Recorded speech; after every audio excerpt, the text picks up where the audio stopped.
महायुती व्हावी अशा सूचनाही आम्हाला वरतून आहे. महाविकास आघाडीचा मात्र पूर्ण सुपडा साफ झालेला आहे. महापालिकेच्या निवडणुकांमध्ये सुद्धा यापेक्षाही वाईट परिस्थिती महाविकास आघाडीची राज्यभर होणार. निकालांमध्ये मोठी ताकद भाजपची या ठिकाणी जिल्ह्यामध्ये दिसलेली आहे. कसं बघता या निकालांकडे काय? मला वाटतं अतिशय अपेक्षित असे निकाल कालच्या जेव्हा विधान परिषद आपलं नगर परिषद नगरपालिका यांचे लागले ते अपेक्षित आम्हाला लागलेले. आम्हाला वाटतं 120-125 पर्यंत आम्ही जाऊ, पण त्याच्याही पुढे या ठिकाणी आम्ही गेलेलो आहोत. म्हणून अतिशय अपेक्षित असे निकाल या ठिकाणी लागलेले आहेत. कार्यकर्ते त्यांची मेहनत त्यांचे कष्ट, नेते आमचे देवेंद्रजी आहेत, रात्रंदिवस त्यांनी सभा घेतल्या, रवींद्रजी आहेत, बावनकुळेजी आहेत, सगळे नेते आमचे सर्वांनी खूप परिश्रम घेतलेत आणि त्यामुळे त्याचं फळ म्हणावं लागेल. आणि म्हणून इतक्या मोठ्या संख्येमध्ये आम्ही राज्यामध्ये या ठिकाणी निवडून आलो. 2 नंबरवर आमचे मित्रपक्ष एकनाथजी शिंदेसाहेब त्यांना त्या ठिकाणी जागा मिळाल्या. 3 नंबरवर अजितदादा आहेत. पण महाविकास आघाडी कुठेही सापडत नाही. म्हणजे उबाठा जी एवढी म्हणजे त्यांची बडबड चालते ना असं ते भासवत आहेत की सगळं राज्य आमचंच आहे. पण तू सगळ्यात शेवटचा नंबर 6व्या नंबरवर ते त्या ठिकाणी गेलेले आहेत. म्हणजे त्यांच्या पुढे काँग्रेस तर आहेच, शरद पवार काँग्रेसही आहे, आणि त्यानंतर त्यांचा नंबर लागलेला आहे. आणि म्हणून मला असं वाटतं की या निवडणुकीवर आता सिद्ध झालेलं आहे की सर्वात मोठा पक्ष हा भारतीय जनता पक्ष आहे. महायुतीलाच लोकांनी कौल दिलेला आहे आणि महाविकास आघाडीचा मात्र पूर्ण सुपडा साफ झालेला आहे. आणि म्हणून येत्या महापालिकेच्या निवडणुकांमध्ये सुद्धा यापेक्षाही वाईट परिस्थिती महाविकास आघाडीची राज्यभर होणार. बगूर असेल, सिन्नर असेल किंवा त्र्यंबकेश्वर याबाबत आपण काही अवलोकन केलंय का? आपण खूप बगूरला तर आम्ही निवडून आलेलो आहोत. आम्ही आणि घड्याळ अजितदारांचं आम्ही त्या ठिकाणी आमची 8 नगरसेवक त्या ठिकाणी निवडून आलेले आहेत. दोघं आम्ही सोबत होतो. फक्त मला अनपेक्षित जो निकाल झाला तो त्र्यंबकेश्वरचा झालेला आहे. खरं म्हणजे मला इतका वेळ देता आला नाही. 1 वेळा आम्ही गेलो, पण तो त्या ठिकाणी तिथे कुंभमेळा असल्यामुळे आम्हाला अपेक्षा होती की आपल्याला त्या ठिकाणी आपला नगरसेवक झाला पाहिजे. तरी पण त्या ठिकाणी आमचे मित्रपक्ष शिंदेसाहेबांचंच पॅनल त्या ठिकाणी निवडून आलेलं आहे. सिन्नरला आम्ही खूप प्रयत्न केलेत, पण दोघं दिग्गज नेते होते, आमदारही होते, खासदारही होते, त्यामुळे तिथली जागा आम्हाला मिळवता आली नाही. पण तो आम्ही उत्तर महाराष्ट्रात जे निकाल लागलेत त्यावर आम्ही समाधानी आहोत. अपेक्षेप्रमाणेच आम्हाला त्या ठिकाणी जागा मिळालेल्या आहेत आणि राज्यभर सुद्धा आपण बघितलं तर अतिशय समाधानकारक असा निकाल या ठिकाणी लागलेला आहे. भाऊ, जळगावमध्ये जर बघितलं तर यावल असेल, धरणगाव असेल, भुसावळ असेल, या ठिकाणी मराठी भुसावळ खरंच अनपेक्षित झालं. भुसावळला आम्हाला अपेक्षा होती की त्या ठिकाणी 100% आमची जागा निवडून येईल. तरी पण त्या ठिकाणी आम्ही 13 ठिकाणी भाजपचे उमेदवार उभे केले, त्यापैकी 10 ठिकाणी आमचे उमेदवार निवडून आलेले आहेत. अतिशय चांगला निकाल हा जळगाव जिल्ह्यातही लागलेला आहे. पण 1-2 जागा अनपेक्षितपणे आमच्या हातून गेल्या, ही वस्तुस्थिती.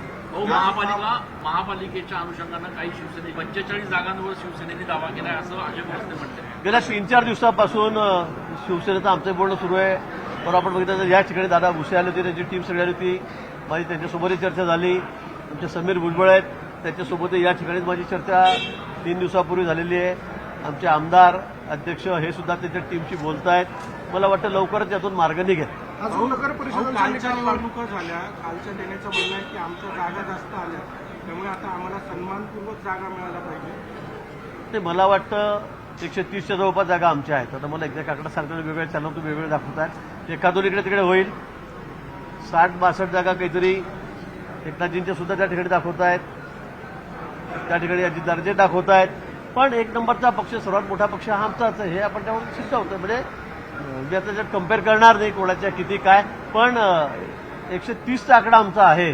त्यामुळे मोठा पक्ष कोण आहे हे सांगायला कोणाची गरज नाही आहे. पण तरी पण आम्ही तसं त्यात काही भेदभाव करत नाही. आम्ही एकत्रितपणे लढलो, आम्ही महायुती म्हणूनही लढलो, अनेक ठिकाणी आम्ही वेगवेगळे लढलो, पण त्यातून एक चांगला निकाल या ठिकाणी आमचा आलेला आहे. आणि म्हणून या महापालिकेमध्ये सुद्धा आम्ही महायुती म्हणूनच लढतो आहोत.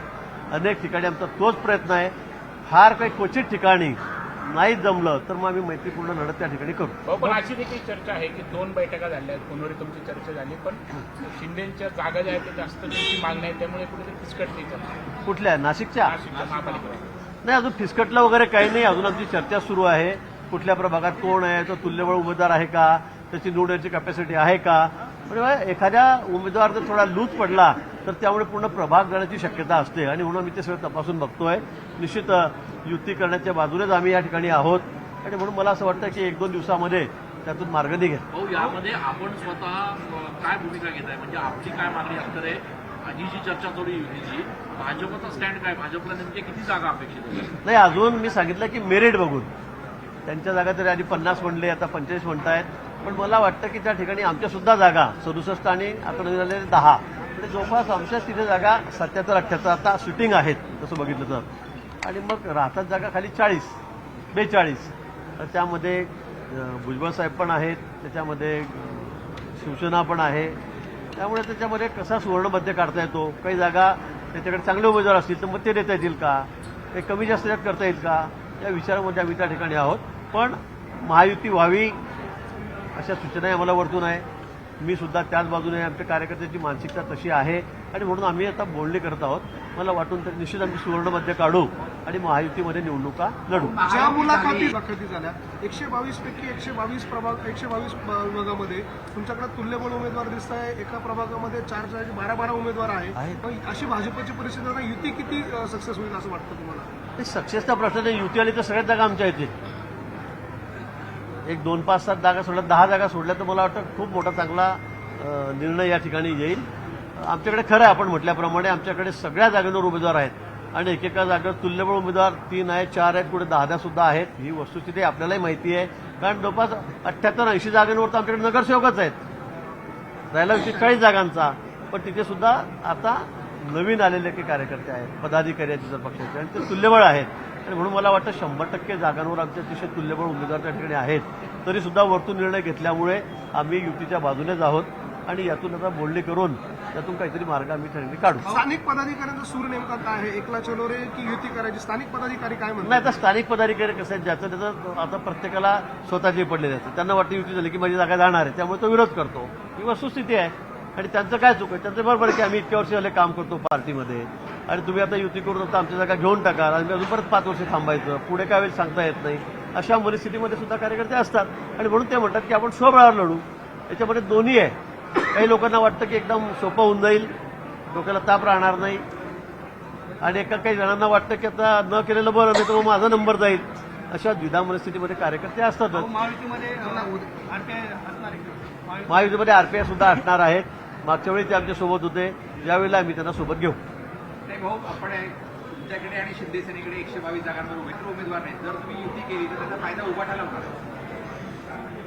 उबाटाकडे उमेदवार नाही तर आम्ही काही त्यांना उमेदवार देणार नाही. आता बघा, आता ज्यांना हे तर कसं आहे, प्रत्येकाला अपेक्षा आहे. अनेक वर्ष कार्यकर्तेही काम करतायत आणि मग अनेक जण निष्ठावण असतात. ते नाही मिळालं तर कामाला सुरुवात करतात. पण काही असतात, मला मी कशाला माझी संधी गमवू, मग इकडे जा तिकडे जा असं होत असतं. आता आम्ही 122च्या ठिकाणी एकदम 500 लोकांना काही तिकीट देऊ शकत नाही की अर्धे वाटून घ्या का 1-1 वर्ष वाटून घ्या, याच्यामध्ये असं नाही आहे. त्यामुळे 122 लोकांनाच तिकीट द्यावं लागेल. युती नसली तर, युती असली तर अजून आमचे काही कमी होतील. त्यामुळे राहिलेले काही लोक काही अंशी गडबड करतात, पण त्याचा उपयोग फारसा होत नाही. नाशिक शहर हा भाजपला मानणारा सगळ्यातला वर्ग आहे, मतदार आहे.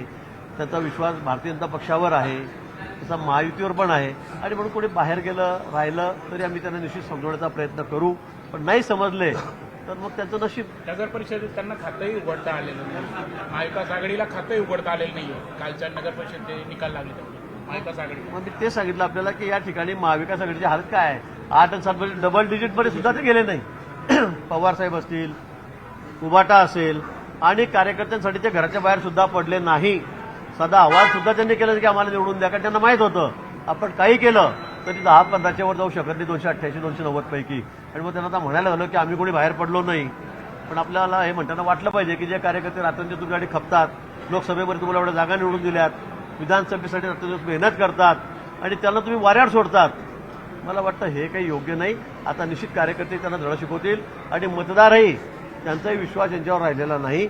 येणाऱ्या सगळ्या बघा तुम्ही या निवडणुकांमध्ये महापालिकेच्या, म्हणजे आता जी परिस्थिती झाली 8 आणि 10ची, त्यापेक्षा सुद्धा वाईट अवस्था या ठिकाणी महाविकास आघाडीची होईल. ठाकरेपद उद्या होणार आहे. ठाकरे बंधूंची युती होणार आहे, त्यांचा काही फरक आपल्याला येणाऱ्या महापालिका निवडणुकीत जाणवेल का? अजिबात काही फरक पडणार नाही. त्यांना काही म्हणू द्या, किती जवळ येऊ द्या, एकत्रित लढू द्या, याचा कुठेही काही फक्त आपण मराठीचा मुद्दा करायचा, लोकांना काहीतरी बनवाबनवी करायची, पण लोकांचा आणि विशेष करून मराठी माणसांचा तुमच्यावर विश्वासच नाहीये. त्यामुळे तुम्ही किती सगळ्या घोषणा केल्या फसव्या, किती भाषणं केले, भाषणात लोक येतील, गर्दी करतील, पण मतदान तुम्हाला कोणी करणार नाही. ही वस्तुस्थिती आहे. लोकांचा विश्वास भाजपवर आहे, लोकांचा विश्वास देवेंद्रजींवर आहे, लोकांचा विश्वास महायुतीवर आहे.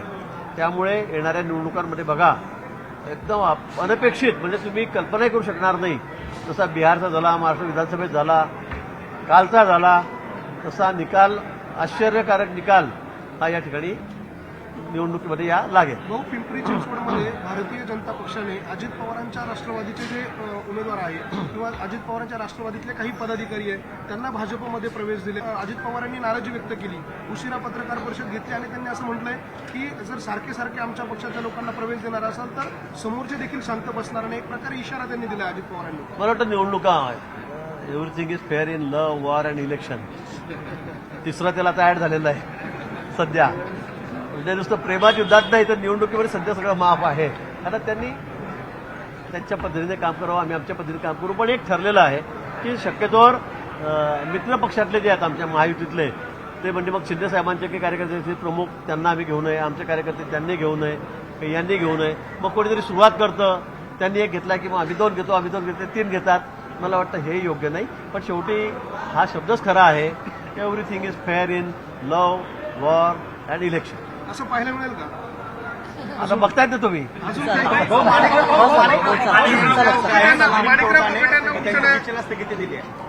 आता तो सर्वोच्च न्यायालयाने तो निर्णय दिलेला आहे, सुप्रीम कोर्टाने हा निर्णय दिलेला आहे. त्यामुळे मला वाटतं याबद्दल आपण जास्त काही न बोललेलं बरं. त्यांना एक राहत मिळालेली आहे माणिकराव कोकाटेंना. खरं कालपर्यंत असं वाटत होतं त्यांचं आता आमदारकी जाईल की काय, पण या ठिकाणी सुप्रीम कोर्टाने आता त्यावर निर्णय दिलेला आहे. त्यावर हिअरिंग चालेल, ते आपलं म्हणणं मांडेल, शासन मांडेल आणि त्यानंतर मग अंतिम निर्णय येईल. पण आज तरी त्यांची जी आमदारकी जाणार होती त्यातून सुटका झालेली आहे. आज नाशिकमध्ये काही प्रवेश होणार होते, त्याला लांबणी नेमकं काय कारण? नाही, अजून सध्या काही प्रवेश वगैरे, काही मनसेचे पदाधिकारी प्रवेश करणाऱ्याची मोठी लाईन आमच्याकडे आहे. म्हणजे तुम्ही म्हटलं की आता काही शिल्लक ठेवता की नाही, कोणी शिल्लक राहणार नाही समोर, अशी परिस्थिती या ठिकाणी आहे. परंतु यांना घेतल्यावर तिकीटं कोणाकोणाला द्यायचे, कशी द्यायचे हाही प्रश्न आमच्यासमोर आहे.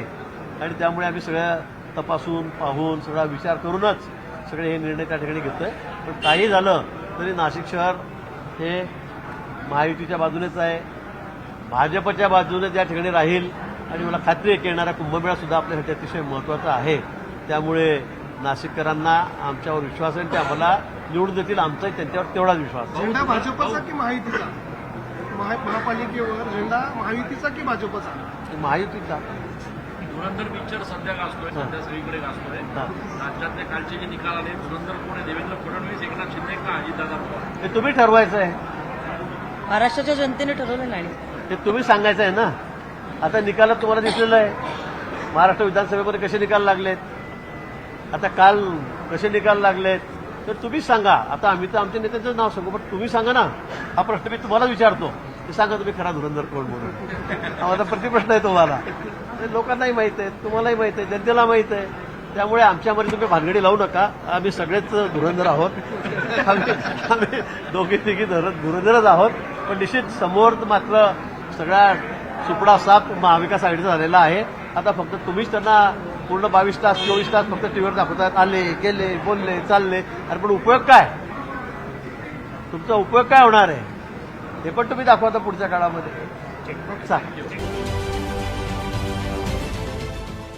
देश विदेशातील प्रत्येक घडामोडींचे लाईव्ह अपडेट मिळवण्यासाठी आता साम टीव्हीच्या सर्व सोशल मीडिया प्लॅटफॉर्मला लाईक, फॉलो आणि सबस्क्राईब करा. तसंच सर्व नोटिफिकेशनसाठी बेल आयकॉन प्रेस करायला विसरू नका.